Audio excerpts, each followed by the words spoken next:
Servicios auxiliares primarios de una planta industrial. Combustible. Los servicios auxiliares de planta son considerados esenciales para lograr la operación confiable de la misma. Estos son considerados cuidadosamente durante la etapa de diseño de la instalación industrial, porque desde su concepción misma se está determinando la confiabilidad y flexibilidad de la operación. Entre los tipos comunes de combustibles de uso industrial se tienen los líquidos derivados de petróleo, uva y coque, productos de desecho y gas natural.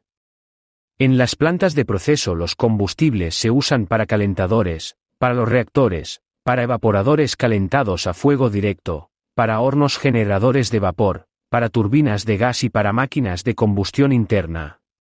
El gas natural es ideal para plantas de proceso, solamente requiere servicios de almacenamiento o de manejo tales como tuberías y controladores de presión. Las flamas de gas son limpias y se propagan con rapidez. Los combustibles derivados del petróleo ocupan el primer lugar entre los que se emplean para la industria. Productos de desecho o biomasa resultan más costosos que los combustibles convencionales en algunas ocasiones. Entre los desechos o subproductos combustibles más comunes se tienen el desecho de la caña de azúcar y los desperdicios de madera. La uva y coque son combustibles sólidos, el empleo de ellos continúa siendo ventajoso en plantas que están cerca de grandes depósitos. El uso de combustible sólido ha venido disminuyendo, sin embargo. Aquí tenemos un ejemplo del cálculo del volumen del tanque stock para almacenar el diésel a usarse en el horno de generación de aire caliente. El calor de combustión del diésel es de 18.300 BTU por libras masas. Este es un cálculo que está tabulado y la densidad relativa es de 0.8494 BTU. Pasando ese calor de combustión a calorías por gramo, el flujo másico de diésel necesario para quemar y obtener el calor requerido en la torre de aspersión se obtiene dividiendo el calor requerido entre el calor de combustión. O sea, el calor que se requiere entre el equipo donde se está usando esta energía y el calor de combustión del correspondiente combustible. Eso nos va a dar el flujo másico de diésel en este caso. Ahora, ¿de dónde salieron esas calorías por hora? Dice, del balance de energía en el secador. Por eso es que dicen la torre de aspersión. Y automáticamente al final pues se obtiene el flujo másico de diésel en kilogramos. Después con la densidad del diésel se obtiene el flujo volumétrico. Y se planificó que se va a comprar diésel cada 7 días. Por lo tanto, se calcula el volumen equivalente a 7 días multiplicando por 167 por 7. 168 horas. Obteniéndose 67,744 galones de diésel. Ese es el volumen del tanque stock. Se multiplica por 1.2 de sobrediseño. Y se despeja el diámetro con la fórmula de un cilindro, ¿verdad? El volumen de un cilindro y asumiendo el diámetro y la distancia de 1 kilómetro. Cálculo del volumen del tanque stock para almacenar el búnker. De igual manera, ¿verdad? Se busca el dato tabulado del calor de combustión del búnker que en este caso es 150.000 BTU por galón. El flujo volumétrico de búnker necesario a quemar para obtener el calor requerido en la caldera se obtiene dividiendo el calor requerido entre el calor de combustión. Por eso es que hago la pregunta, ¿de dónde salió? ¿De dónde salieron esos 3.128.000 kJ por hora del balance de energía en el reactor? ¿Por qué? Porque es en el reactor a donde se necesita esa cantidad de energía que va a provenir de quemar búnker. ¿Cómo se planificó comprar una pipa? Cada 25 días y la pipa tiene 6.000 galones de energía. Entonces se encuentra al final que el diámetro del tanque es de 3.3 metros. Ahí tienen verdad la misma lógica de cálculo, el calor requerido, que en este caso el calor en el reactor, entre el calor de combustión del búnker. De igual manera se calcula la cantidad de diésel que se va a comprar al año y la cantidad de búnker. Desde las plantas embotelladoras, donde el agua es insumo y materia prima, hasta la agroindustria, donde el agua sirve para irrigar y procesar los vegetales y frutas producidos, el sector industrial reconoce cada vez más el riesgo que representa la escasez de agua. Entre 1987 y 2003, la cantidad de agua utilizada por las industrias fue el doble de la que se clasifica como agua para uso doméstico. Una media de 665.000 millones de metros cúbicos al año, poco menos de un tercio de esta cifra, representa el consumo de Estados Unidos. En el otro extremo, una 30ª parte representa el consumo de los 19 territorios del sudeste africano. ¿Por qué es importante el agua para la industria de procesos? La industria por lo general suele necesitar, y de hecho consume, la mayor parte del agua potable destinado a los seres humanos. Infinidad de productos necesitan de grandes cantidades de agua para ser fabricados. La industria, por su parte, contamina y necesita del agua para diluir los contaminantes y expulsarlos al mar. Otro tipo de industrias hacen uso del agua como vehículo o como transporte, como es el caso de las industrias de mercancías que se mueven utilizando el barco o las gabarras para operar en los ríos. Otras industrias utilizan el agua para generar electricidad. Por ejemplo, está el caso de la energía limpia obtenida de las mareas o de la energía nuclear que utiliza grandes depósitos de agua para almacenar residuos radioactivos. La industria papelera contamina grandes cantidades de agua de ríos, y la industria petrolífera a su vez contamina indirectamente con la fabricación de plásticos que siempre acaban llegando al fondo del mar. Se sabe que existe una isla del Baño de Texas llena de productos de desechos procedentes de la industria y que flota en el Pacífico. El uso industrial del agua aumenta según el nivel de ingreso del país, variando desde el 10% en países de ingresos medios y bajos hasta el 59% en países de ingresos elevados. Para una planta de procesos, los servicios le son tan indispensables como lo son para una ciudad, y su planeación forma una parte tan importante como el diseño de las unidades de proceso. Entre los servicios primarios en los que se encuentran el combustible, el aire, también se encuentra el agua. El suministro típico de agua para una planta podría ser clasificado de varias maneras.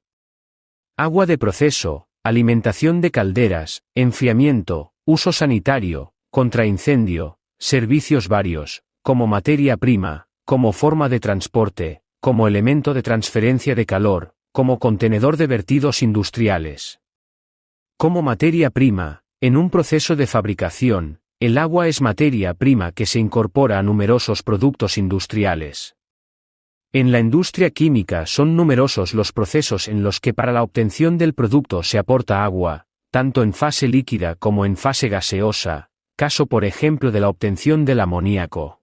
Especial importancia tiene el uso del agua en la industria alimentaria, en la industria de las carnes, bebidas embotelladoras, etc.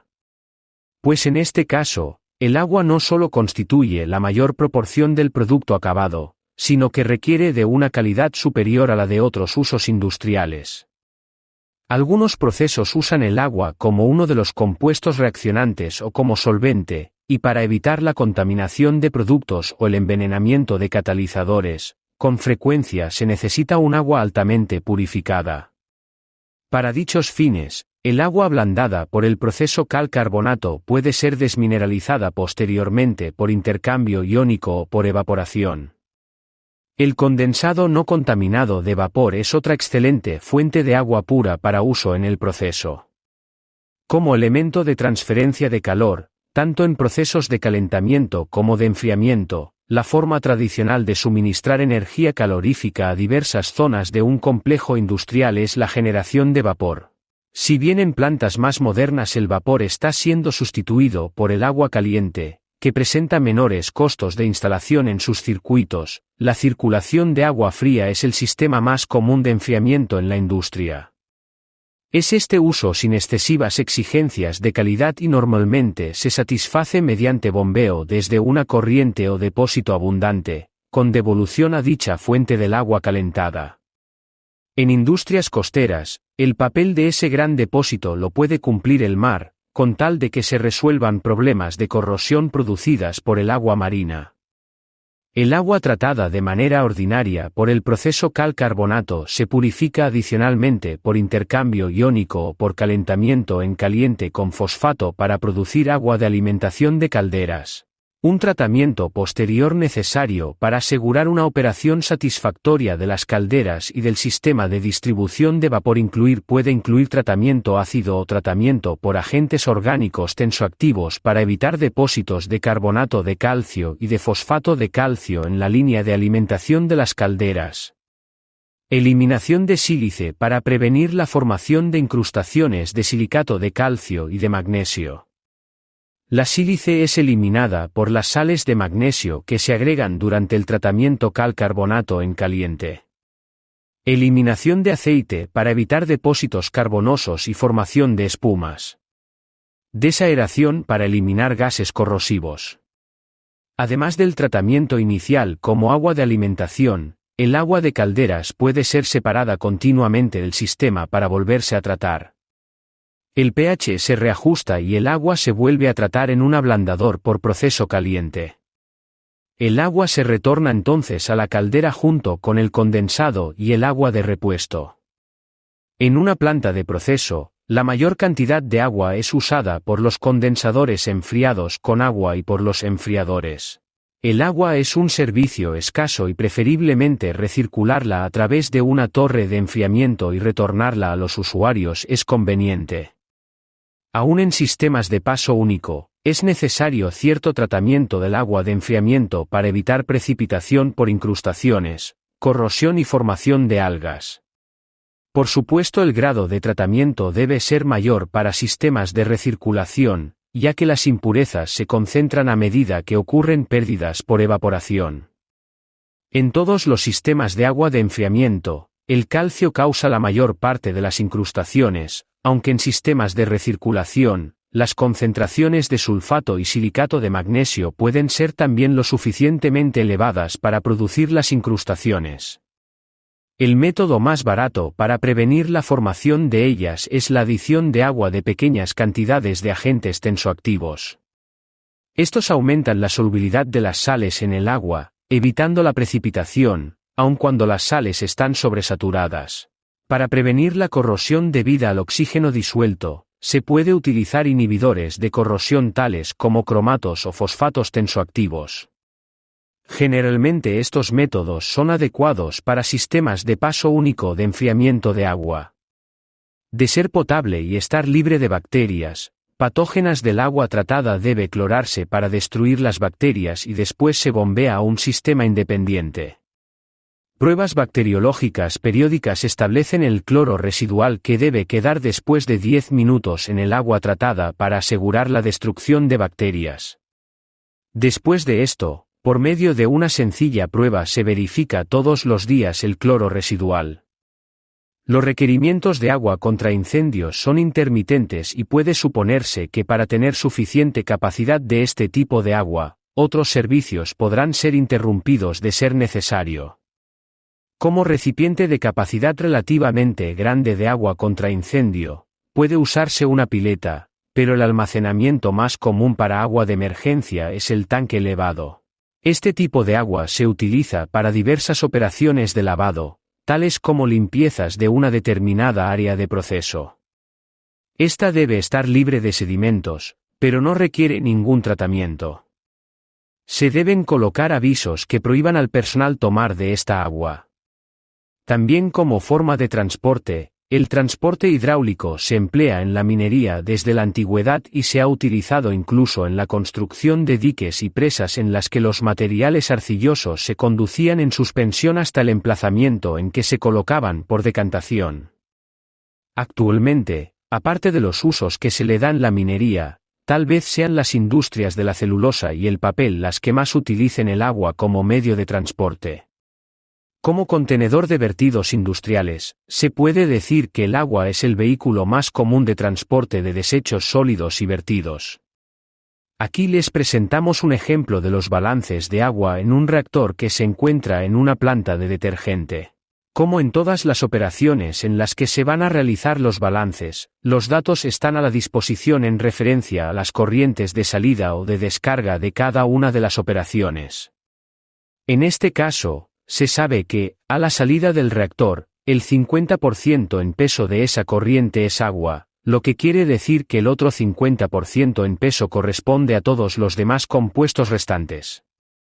Por lo tanto, ¿verdad? La masa total de agua a la salida del reactor se sabe que es de 515.88 toneladas.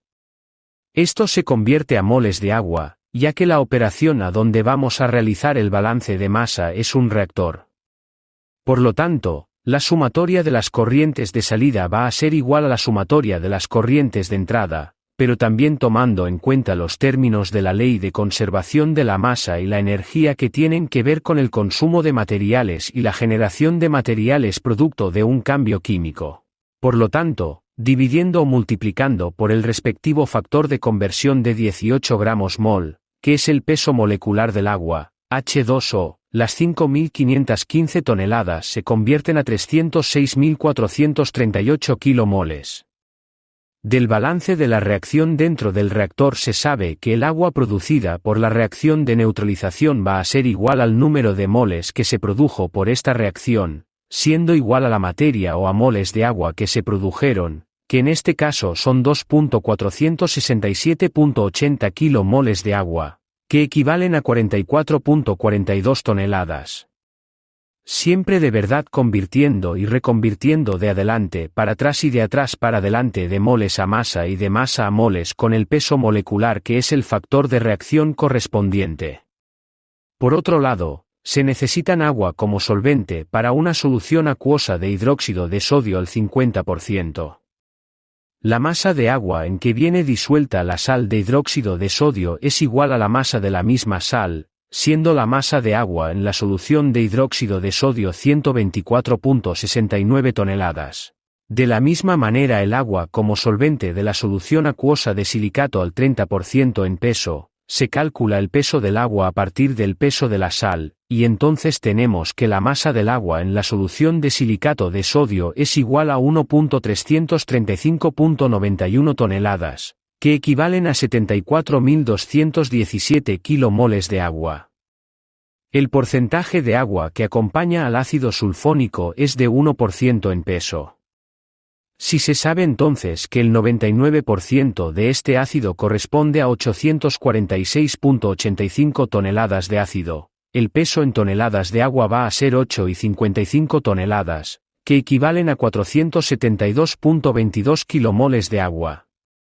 El agua de hidratación del carbonato heptahidratado se calcula asumiendo que por cada mol de sal sin hidratar hay 7 moles correspondientes a la sal. Por lo tanto, si se conocen los moles de carbonato, que son 21.605.17 kilomoles, se puede calcular los moles de agua simplemente multiplicando por 7, lo que equivale a 151.236 kilomoles de agua de hidratación del carbonato heptahidratado. Esto fácilmente se convierte a toneladas con el peso molecular, lo que equivale a 2.722.25 toneladas de agua. De la misma manera, el sulfato heptahidratado no genera suficiente información para calcular los moles de hidratación. A partir de los moles de sulfato, que son 12.095 kilomoles, se multiplica por 7, obteniendo 84.670 kilomoles de agua de hidratación del sulfato, que equivalen a 1.524 toneladas de agua. Si se quiere conocer cuánta agua se debe de agregar además de la que viene en las diferentes soluciones acuosas y de la que se produce de la reacción, esta masa de agua que se agrega al reactor se calcula de la siguiente forma.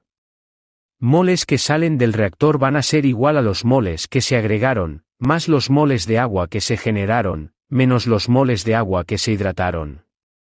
Por lo tanto, despejando, podemos conocer los moles de agua que se agregaron, que son 539.877 kilomoles, que equivalen a 9.717 toneladas de agua, auxiliares que se alimentan al almacenamiento, apte de toda la demás agua. La materia prima, que acompaña a la reacción y a las sales hidratadas, se pueden encontrar en 3 estados obras de civiles de una planta. Sólido. La planta estará rodeada con cercas rematadas de acuerdo con alambre de púas. Podemos almacenar la entrada de visitantes no autorizados. Los materiales sólidos las cercas se apilan al aire de alambre de acero galvanizado. Existen y pueden tener una altura de hasta de 3 metros.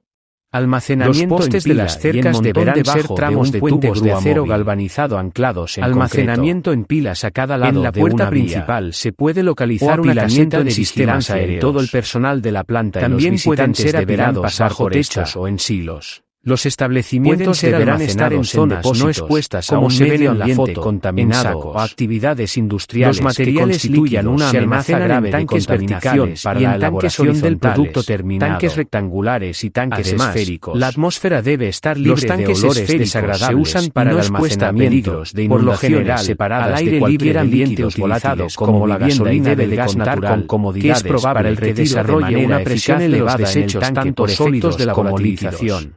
Materiales gaseosos. Los gasómetros telescópicos y los gasómetros estacionarios. Los gasómetros telescópicos consisten en un cierto número de bandas o anillos de lámina de acero dispuestos concéntricamente. Estos gasómetros telescópicos se construyen tanto en capacidades muy grandes como en tamaños medianos. Los gasómetros estacionarios consisten en tanques cilíndricos o poligonales de eje vertical. El fondo y los costados son de construcción hermética. Entre otros servicios secundarios se tiene la calzada de la planta. Las calzadas de las plantas de proceso están diseñadas para permitir un mejor acceso a todas las partes de la planta del equipo móvil de servicios, camiones y aparatos contra incendios. Ejemplo. Aquí tenemos el ejemplo de cálculo para la zona de almacenamiento de materias primas líquidas. Como se puede ver, este es el cálculo de las dimensiones de un tanque de almacenamiento de agua. El flujo másico de agua que alimenta el reactor, que es una de las partes del proceso, es de 717.8 toneladas al año. Eso se pasa a kilogramos y luego a metros cúbicos. Luego los metros cúbicos al año se convierten a metros cúbicos por hora. Se dice que el requerimiento de agua para 3 días de producción sería el equivalente a 72 horas. Por lo tanto, ahí tienen el cálculo de 92.88 metros cúbicos. Se procede a calcular el diámetro del tanque de almacenamiento de agua con capacidad para almacenar 3 días de agua. Se multiplica por el 20% de sobrediseño. Se despeja el diámetro, asumiendo que el tanque tiene una forma cilíndrica cuya altura y diámetros tienen la misma longitud. Y al final se tiene que el tanque va a tener 5 metros.21 de altura y de diámetro. De igual manera, se calculan las dimensiones del tanque de almacenamiento para otras de las materias primas, en este caso el ácido sulfónico. Se parte del flujo másico de ácido, proveniente del balance de masa. Con la densidad del ácido se convierten los kilogramos al año a metros cúbicos al año. ¿Cómo se sabe de la descripción del proceso que necesitamos pipas? Entonces pasamos de metros cúbicos a galones, y de galones a pipas. Se tiene el dato que se va a comprar una pipa cada 9 días. Y el volumen de cada pipa es de 6,000 galones. Por lo tanto, se tiene ahí la correspondiente dimensión en metros cúbicos. Se despeja de igual manera, el diámetro de la fórmula del volumen de un cilindro. Siempre multiplicando con el 20% de sobrediseño. Al final se llega a que el tanque va a tener un diámetro y una altura de 3,26 metros. Por otro lado, se necesita almacenar una solución de silicato de sodio al 30%. Cabe señalar que se va a comprar una pipa cada 5 días. La pipa de 6,000 galones, 22.71 metros cúbicos. El diámetro del tanque es de 3.3 metros. De igual manera para el hidróxido de sodio del 50%. Se va a comprar una pipa cada 44 días. Selección y dimensionamiento de equipos de manipulación y manejo de materiales. Para llevar a cabo un manejo de materiales, debe tomarse en cuenta el movimiento, tiempo, lugar y cantidad de materia prima. Su función primaria es asegurar que las partes, materia prima, material en proceso, producto terminado y suministro se desplacen periódicamente de un lugar a otro. Es un aspecto importante de la planificación, control y logística, ya que abarca el manejo físico, el transporte, el almacenaje y la localización de los materiales. El flujo de materiales es aquel que lleva los materiales a través del proceso y deberá analizarse en función de la secuencia de los materiales en movimiento, según las etapas del proceso y la intensidad o magnitud de esos movimientos. Factores que afectan el tipo de flujo. Medio de transporte externo. Número de partes y operaciones de cada parte en el producto. Secuencia de las operaciones de cada componente. Número de unidades a producir y flujo necesario entre áreas de trabajo. Cantidad y forma del espacio disponible. Y almacenaje de materiales. Riesgos de un manejo ineficiente de materiales. Sobreestadía. Es una cantidad de pago exigido por una demora. Desperdicio de tiempo de máquina. Movimiento lento de los materiales a través de la planta. Causa serios daños a partes del producto. Disloca seriamente los programas de producción. Genera clientes inconformes. Y produce inseguridad entre los trabajadores. Por lo tanto, el riesgo final es un mal manejo de materiales y un elevado costo. 5 puntos que deben considerarse para reducir el tiempo dedicado al manejo de materiales. Reducir el tiempo dedicado a recoger el material. Usar el equipo mecanizado o automático que esté disponible. Utilizar mejor las instalaciones de manejo existentes. Manejar los materiales con mayor cuidado. Considerar las aplicaciones de código de barras para los inventarios y actividades relacionadas, si éstas están disponibles. Dispositivos de materiales. Grúas, transportadores, camiones. Las grúas manejan el material en el aire, arriba del nivel del suelo, a fin de dejar libre el piso para otros dispositivos de manejo que sean importantes. La principal ventaja de usar grúas se encuentra en el hecho de que no requieren de espacio en el piso. Este tipo de grúas, grúa de brazo. Esta opera como un brazo en un área de trabajo donde puede funcionar como un manipulador para tareas de posicionamiento. Grúa de puente. Grúa de apilamiento. Transportadores. Es un aparato relativamente fijo, diseñado para mover materiales. Pueden tener la forma de bandas móviles, rodillos, operados externamente o por medio de la gravedad. Sus características están definidas porque son independientes de los trabajadores. Proporcionan un método para el manejo de materiales mediante el cual los materiales no se extravían con tanta facilidad. Su flexibilidad es limitada. Son adecuados para la producción en masa o en procesos de flujo continuo. Tipos de transportadores. Transportadores de ruedas. Transportadores de conducto. Transportadores de rodillos. Correa o cadena conducida. También de gravedad. Transportadores en cadena sin fin. Transportadores SLAT. Transportadora con cinta magnética. Transportador con cinta. Transportador vibratorio y de rodillo. Transportadores neumáticos. Transportador de elevación vertical. Vehículos industriales. Se utilizan para mover los materiales sobre trayectorias variables sin restricciones en el área.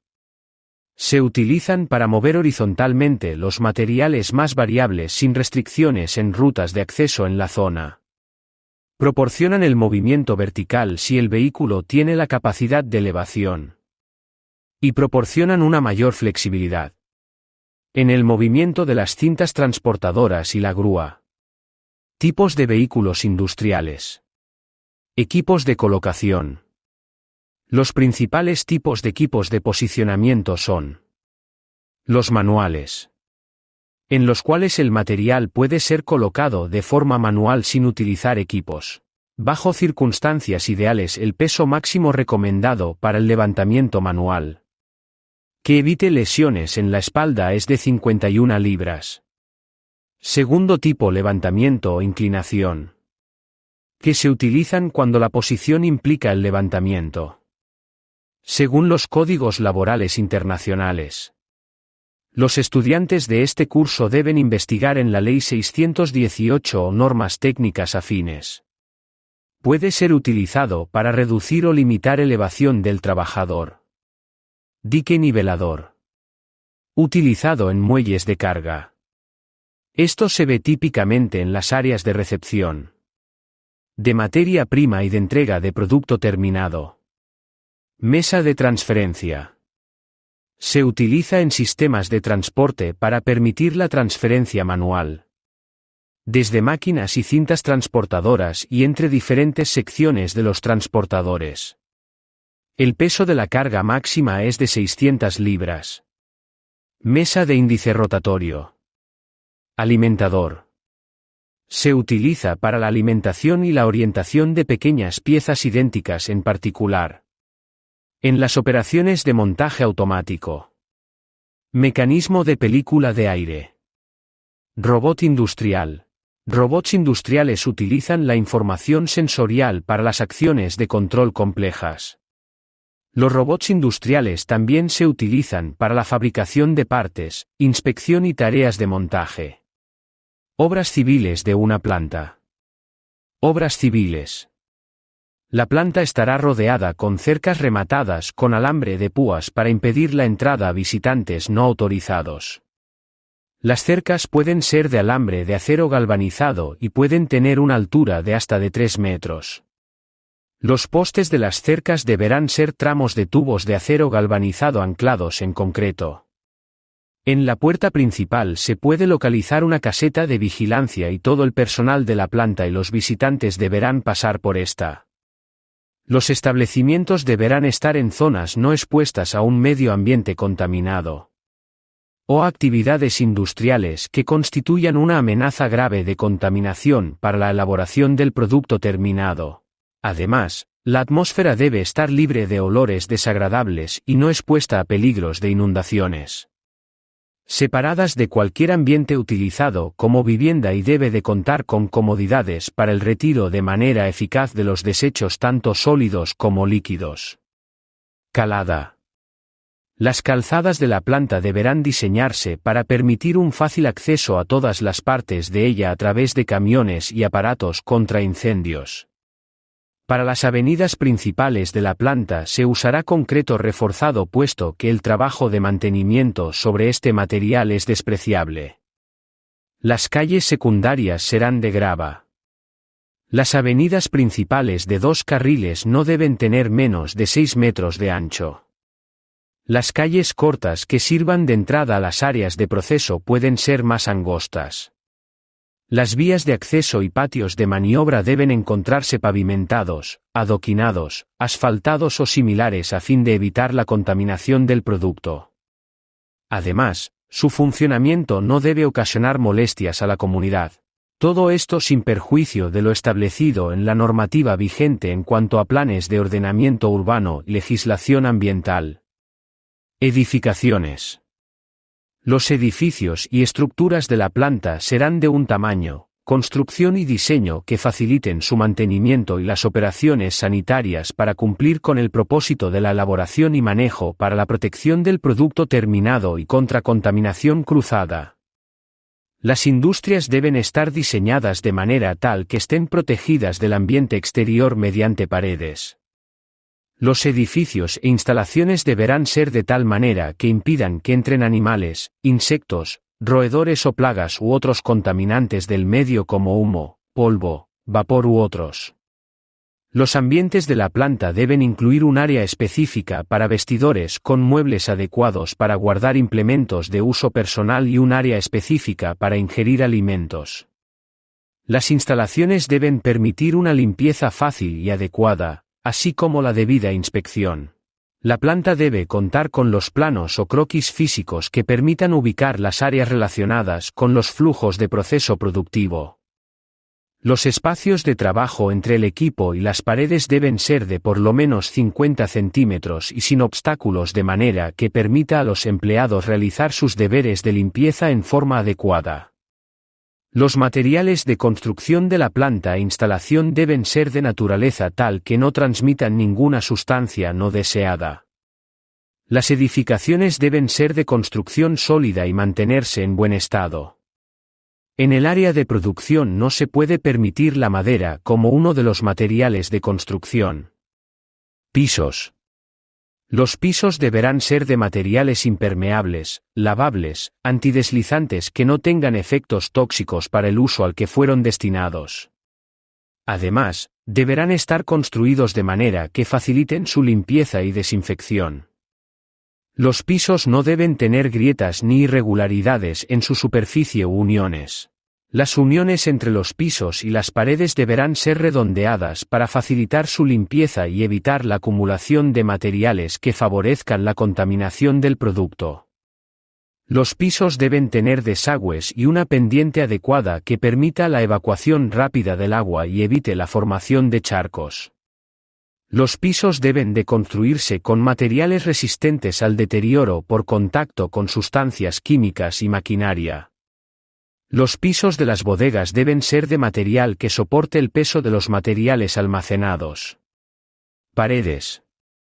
Las paredes exteriores pueden ser construidas de concreto, ladrillo o bloque de concreto y aún en estructuras prefabricadas de diversos materiales. Las paredes interiores se deben revestir con materiales impermeables, no absorbentes, lisos, fáciles de lavar y desinfectar, pintadas de color claro y sin grietas. Cuando amerite por las condiciones de humedad durante el proceso, las paredes deberán estar cubiertas con un material lavable hasta una altura mínima de 1,5 metros. Las uniones entre una pared y otra, así como entre estas y los pisos deberán ser cóncavas. Techos. Los techos deberán estar construidos y acabados de forma lisa de manera que reduzcan al mínimo la acumulación de suciedad, condensación y la formación de costras que puedan contaminar. Deberán ser emitidos los techos con cielos falsos, los cuales deben ser lisos y fáciles de limpiar. Ventanas. Las ventanas deberán ser fáciles de limpiar, estar construidas de modo que impidan la entrada de agua y plagas y cuando el caso lo amerite estar provistas de malla contra insectos que sea fácil de desmontar y limpiar. Las puertas deberán tener una superficie lisa y no absorbente y ser fáciles de limpiar y desinfectar. Deben abrir hacia afuera y estar ajustadas a su marco y en buen estado. Puertas. Las puertas que comuniquen al exterior del área de proceso deberán contar con protección para evitar el ingreso de plagas. Iluminación. Todo el establecimiento estará generado ya sea con una torre o artificial y se puede hacer una mezcla de ambas que garantice una intensidad mínima. De 540 lux, que son 50 candelas por pie cuadrado en todos los puntos de inspección, 220 lux, que son 20 candelas por pie cuadrado en locales de elaboración y 110 lux o 10 candelas por pie cuadrado en otras áreas del establecimiento. Las lámparas y todos los accesorios de luz artificial ubicados en el área de recibo de materia prima, almacenamiento, preparación y manejo del producto deben estar protegidas contra roturas. La iluminación no deberá alterar los colores. Las instalaciones eléctricas, en caso de ser exteriores, deberán estar cubiertas por tubos o caños aislantes, no permitiéndose cables colgantes sobre las zonas de procesamiento. Ventilación. Debe existir una ventilación adecuada para evitar el calor excesivo, permitir la circulación de aire suficiente, evitar la condensación de vapores y eliminar el aire contaminado de las diferentes áreas. La dirección de la corriente de aire no deberá ir nunca de una zona contaminada a una zona limpia y las aberturas de ventilación estarán protegidas por mallas para evitar el ingreso de agentes contaminantes.